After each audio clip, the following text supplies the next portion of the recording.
This channel does not promote any violent, harmful or illegal activities. All content provided by this channel is meant for an educational purpose only.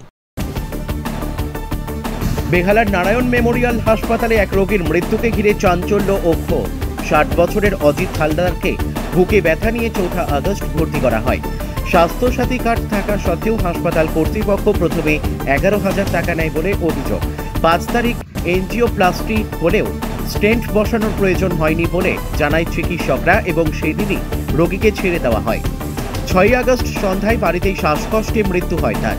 পরিবারের অভিযোগ, অস্ত্রোপচারের পরপরই ছেড়ে দেওয়ার ফলে মৃত্যু হয়েছে এবং স্বাস্থ্যসাথী কার্ডে ভর্তি হওয়ায় যথাযথ চিকিৎসা হয়নি।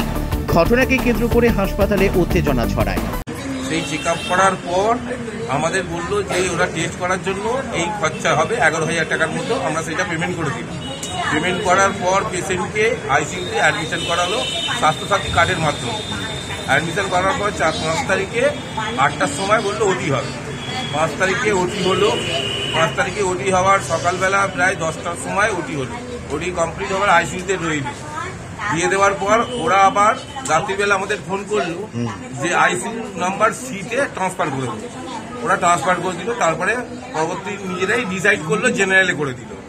তারপরে 6 তারিখে বললো পেশেন্ট ঠিক আছে, 6 তারিখে ছুটি।